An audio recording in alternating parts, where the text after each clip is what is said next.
Atenção! Começa agora uma teleaula de Física do ensino médio. Você vai assistir a teleaula de número 22. Bons estudos!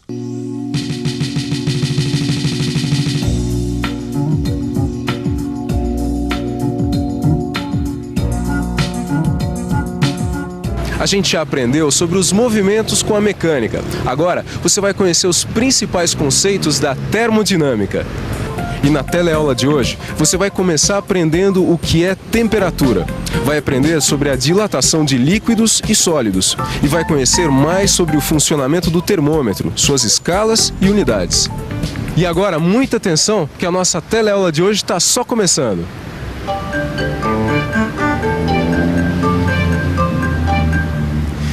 Como será que está a temperatura do dia hoje? Vamos ver? Pra mim tá agradável. Deve estar estável. Eu acho que tá uns 20 graus, mais ou menos. Ah, tá bem. E para você? Pra mim tá ruim. Quando a gente fala a palavra temperatura, a gente compreende essa palavra, mesmo sem nunca ter estudado. Isso acontece porque a temperatura está relacionada ao fato do dia estar quente ou frio. Mas será que é só em relação à previsão do tempo que a temperatura afeta a nossa vida diária?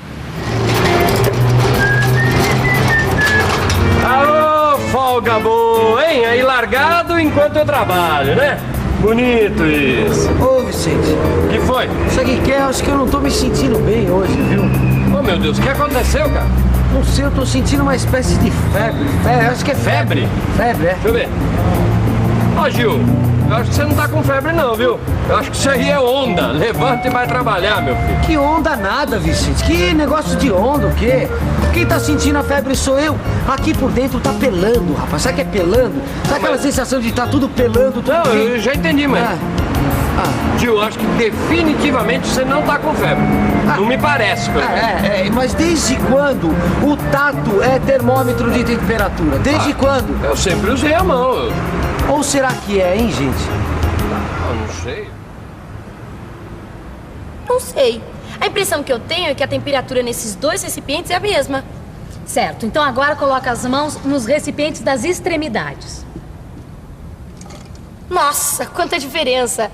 Esse aqui a água tá bem mais fria e esse aqui a água tá bem mais quente. Claro, porque nesse recipiente foram colocados pedras de gelo na água. E esse aqui, a água foi aquecida, certo? Então agora, coloca as mãos de novo nos recipientes do meio e me diz qual é a sensação. Ó, a sensação é que essa água aqui tá bem mais fria do que a água desse recipiente aqui. E, no entanto, a água nos dois recipientes está à mesmíssima temperatura, porque foram enchidos com água retirada da torneira. Você tem certeza? Eu podia jurar que eu senti uma diferença. É por isso que o tato não é um bom instrumento para se medir temperaturas. Com ele a gente pode fazer comparações, mas às vezes ele nos engana, como a gente acabou de ver. Ah, e tem outra coisa importante nessa experiência. Depois de um certo tempo, a água contida nestes 4 recipientes estará à mesma temperatura. E quando isso acontecer, a gente vai poder dizer que eles estão em equilíbrio térmico. Tudo bem. Mas se o tato, como você mesma disse, não é um bom instrumento para medir temperaturas, então se eu quiser fazer uma medida, eu preciso utilizar um termômetro? Claro, se você quiser medir a temperatura ambiente, você pode usar esses termômetros de parede. Agora, se você quiser medir a temperatura do corpo humano para saber se está ou não com febre, você tem que usar um termômetro clínico. Mas nesses dois casos, o importante é que o termômetro esteja em contato com um objeto cuja temperatura se quer medir.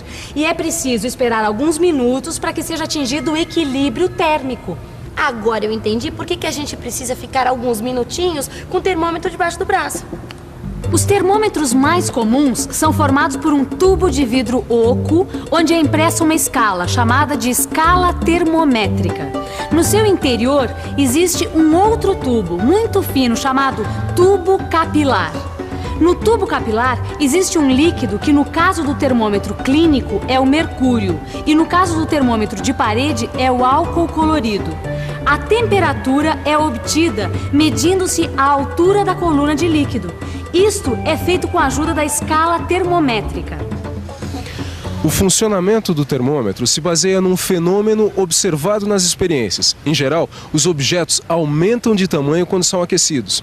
Esse aumento de tamanho recebe o nome de dilatação. Você saberia me responder por que os objetos aumentam de tamanho quando são aquecidos? Olha, Rosinha, para responder essa pergunta, a primeira coisa que a gente tem que pensar é como os materiais são formados. Mas são formados de átomos. Sim, e os átomos são pequenas partículas em constante movimento. E a gente já sabe que existe uma energia associada ao movimento, que é a energia cinética. E o que acontece quando a gente aquece alguma coisa, como no caso da água? Ao ser aquecida, ela recebe energia que é transferida aos seus átomos. Ganhando energia, os átomos passam a se mover mais e mais depressa. O que você pode deduzir daí? Bom, que a temperatura de um objeto está relacionada ao movimento de seus átomos. Sim, aí nós temos um fato importante, que é a temperatura de um objeto é uma grandeza que está relacionada com o movimento de seus átomos. E tendo mais energia, o que acontece com os átomos? Bom, eles se afastam uns dos outros e a distância média entre eles é maior. Ah, é por isso então que os objetos aumentam de tamanho. Aí nós temos uma definição muito importante. Olha só, dilatação é o aumento do tamanho de um objeto quando aquecido, em consequência do aumento da distância média dos átomos que o formam. E como é que a gente pode calcular a dilatação de um objeto? Bom, vamos pensar um pouco. Vamos pensar um pouco. Deixa eu imaginar um material. Ah, já sei. A barra de ferro de um trilho de trem. Vamos supor que essa barra tenha inicialmente um tamanho L0. Eu já sei também que quando esta barra é aquecida pelo Sol, suas dimensões vão aumentar. Isto é, aumenta o seu comprimento, a sua largura e a sua altura. E como o comprimento é a maior das dimensões, vou analisar a sua variação. As experiências mostram que a variação do comprimento ΔL é diretamente proporcional à variação da temperatura ΔT e ao comprimento inicial. Isso, agora eu já tenho como expressar isso matematicamente. Assim eu posso escrever que a variação do comprimento vai ser igual ao produto do comprimento inicial, da variação da temperatura e de alfa, que é uma constante de proporcionalidade. Que constante é essa? É chamada de coeficiente de dilatação linear e depende do tipo de material que forma o objeto. Gil, meu querido Gil, aqui está a solução para o nosso problema. Agora nós vamos saber se você está ou não com febre. E desde quando você é farmacêutico? Eu não sou farmacêutico, meu querido, mas de termômetro eu entendo tudo. Entendo. Olha aqui, com licença, não me leve a mal. Isto. Agora nós vamos botar o termômetro embaixo do seu braço e aguardar uns instantes. Sabe para quê? Para que seja atingido o equilíbrio térmico entre o seu corpo e o termômetro. Tá certo. E quando isso acontecer, ele vai indicar exatamente essa temperatura. E sabe por quê?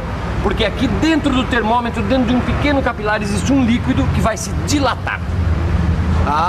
Então, como você já viu, a variação da altura da coluna é diretamente proporcional à variação da temperatura. Exatamente. E como o corpo está mais quente, então ele lhe oferece calor, tá certo? Aí o que vai acontecer? O mercúrio vai aumentar a sua temperatura, vai dilatar até que então... vai ser atingido o equilíbrio térmico, como eu estava falando. isso E aí aí. nós vamos saber se você está ou não com febre. Agora, vamos lá ver então. Não. Mais um pouquinho. O fato das dimensões variarem linearmente com a temperatura é que permite a construção desses termômetros. Quando a gente mede uma temperatura, o que a gente está fazendo na realidade é comparando a altura da coluna do líquido com uma escala. E é por isso que a escala é muito importante. A escala de temperatura adotada em quase todos os países do mundo, inclusive no Brasil, é chamada escala Celsius, em homenagem ao sueco Anders Celsius que a inventou. A escala Celsius utiliza como padrão a temperatura da água. Para se construir essa escala é necessário, em primeiro lugar, definir dois pontos, o inferior e o superior. Inicialmente, coloca-se o termômetro numa mistura de água e gelo e aguarda-se que seja atingido o equilíbrio térmico. No equilíbrio térmico, a coluna atinge uma altura que vai indicar o ponto inferior da escala, definido como 0 graus Celsius, que corresponde à temperatura de fusão da água, isto é, sua passagem do estado sólido para o líquido. O ponto superior da escala é determinado colocando-se o termômetro num recipiente com água em ebulição. Novamente, aguarda-se até que seja atingido o equilíbrio térmico e a coluna pare de subir, indicando assim o outro ponto importante da escala, o ponto superior, definido como 100 graus Celsius, que corresponde à temperatura de ebulição da água. Em seguida, ela é dividida em 100 pontos, de modo que a distância entre cada ponto corresponde a 1 grau Celsius. Por isso, a escala Celsius é também chamada de centígrada. É que ela tem 100 graus Celsius ou graus centígrados. Saberia me responder qual é a temperatura normal do corpo humano? Eu acho que é 36 graus. 36 graus Celsius, é isso? 36 graus centígrados. Eu acho que deve variar em torno de 36 graus, é isso? Nossa, rapaz, já que estranho. Que foi? Tá marcando 100 graus aqui. Que 100 graus? Você tá doido? Se tivesse com 100 graus, você tava frito, rapaz. Deixa eu ver aqui. Não, mas eu tô quase. Ah, não, tá explicado, tá explicado. É que esse termômetro aqui, ele não tá na escala Celsius. Ah, é? É. E como é que você sabe? Ah, porque aqui, olha, em vez do símbolo C de Celsius, aqui tem o símbolo F, tá vendo? Grau F, ó aqui, ó. Agora, grau F? O que é isso? Essa aqui é uma outra escala, Gil, sabe? Existem vários tipos de escala. Sei. Né? Essa escala aqui, por exemplo, ela se chama Fahrenheit, por isso que tem o F aqui na frente, tá certo?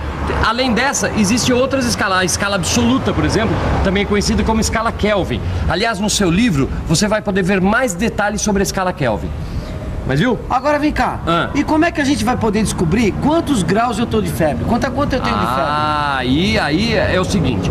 Nós já sabemos que na escala Fahrenheit você está com 100 graus, tá certo? Tá. Agora, para saber se você está com febre ou não, a gente precisa saber a sua temperatura na escala Celsius, concorda? Então o que a gente vai ter que fazer? Vai ter que fazer uma correspondência entre as duas escalas. E é importante a gente lembrar que essas duas escalas, elas foram obtidas a partir do ponto de fusão e de ebulição da água, para determinar os pontos inferior e superior das duas escalas, compreende? Entendi. Assim, estabelecer a correspondência entre a temperatura Fahrenheit e Celsius é simples.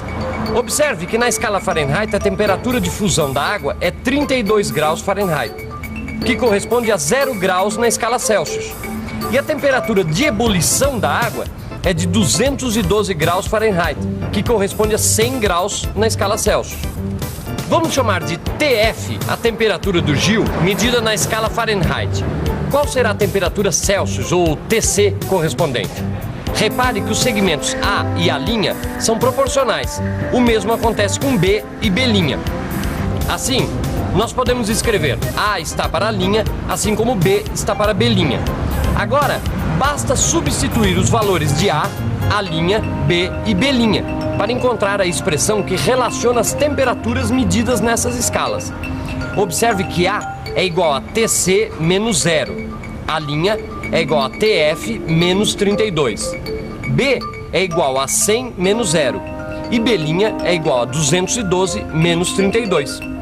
Bom, Gil, agora que a gente já sabe a sua temperatura na escala Fahrenheit, é só substituir esse valor na expressão que a gente aprendeu, tá certo? Segura aqui que agora eu vou usar a calculadora.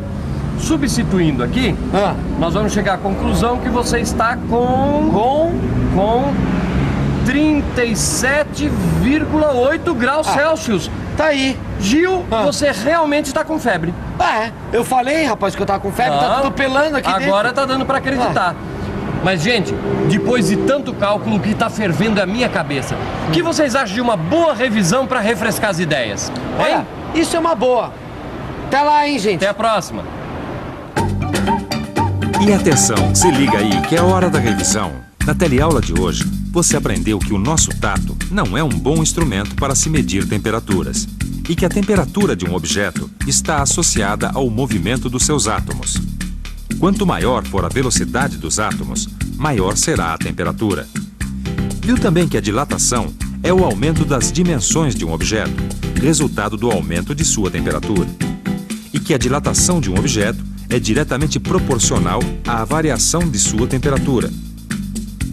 Conheceu como são determinadas as escalas dos termômetros e viu que a escala mais utilizada é a Celsius. Aprendeu também a estabelecer a correspondência entre as escalas Celsius e Fahrenheit. É sempre importante lembrar que no seu livro de estudos você poderá aprofundar todos os conceitos que você aprendeu na teleaula de hoje. Então, estude bastante e até a próxima. Até lá. Tchau.